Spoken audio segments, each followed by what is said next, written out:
You're going to have to start on the heel. So I've pushed this tool up high enough to where just the heel is cutting. Rather than being down in that edge like that, I'm up on the heel. So it's just pushing the tool up. The axis of the turning will change whether you're cutting on the point, which of course is very bad, or on the heel, which is down there. So I'm moving it straight along the length of the tool.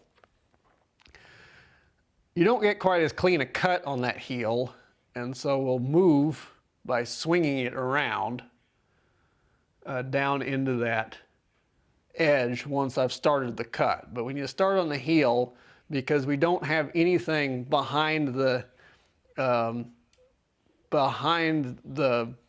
cut. We've made a pucker here, a peak, and which basically means that if you start on the edge, you have the same thing as not riding the bevel, and you corkscrew. The heel doesn't have that corkscrewing issue because just this corner's touching, and so you can start on nothing like this.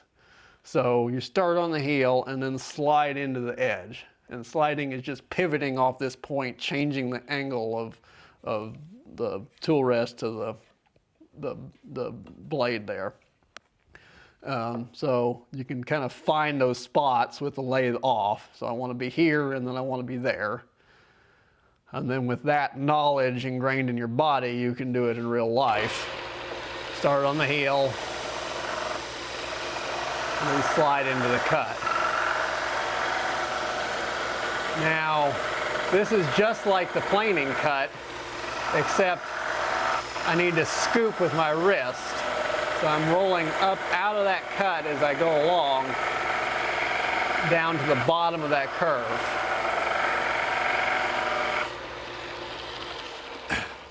And you can see how nicely that cleans up. I've got some wormholes in this piece of wood, but if you don't change the angle, you'll just make a taper.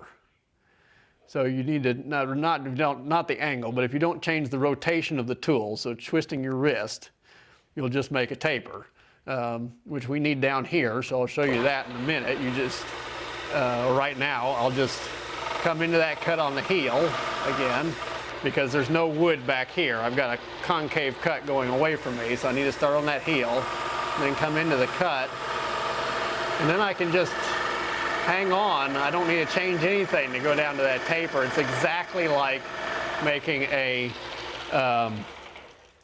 cylinder.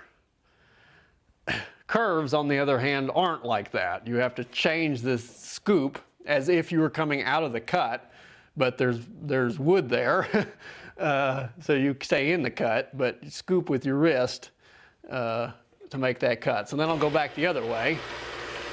So this is where I should change hands. If I was a good turner, I would change hands, but I've never learned how to do that. Curtis can do it great. He's ambidextrous. But I turn like this and come back the other way. Now the trick is, you've got two grain walls here, one going down this way and one going down that way, and you have to stop in the middle.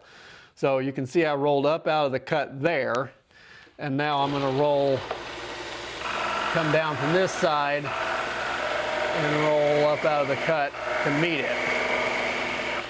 And now I've got a nice sweeping curve. I had gone deeper coming back the other way, and so I had sort of a stair step.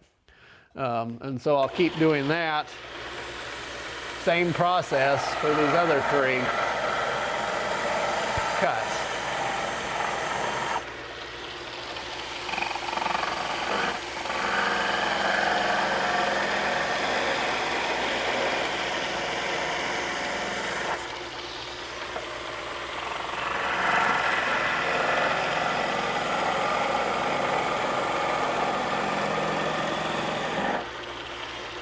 And I don't really have room to hold it like that because I'm up against that shoulder, so I'm going to come in here like this.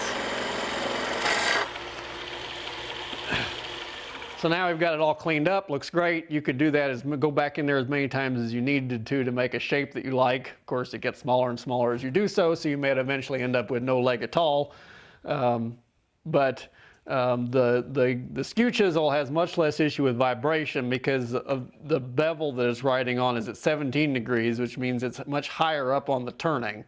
This 35-degree bevel engages the turning much lower, and so the vibration is actually the piece of wood trying to roll up over the gouge itself, whereas this is sitting so much higher up on top that there's no impetus for the turning to try and roll up over the top of the skew.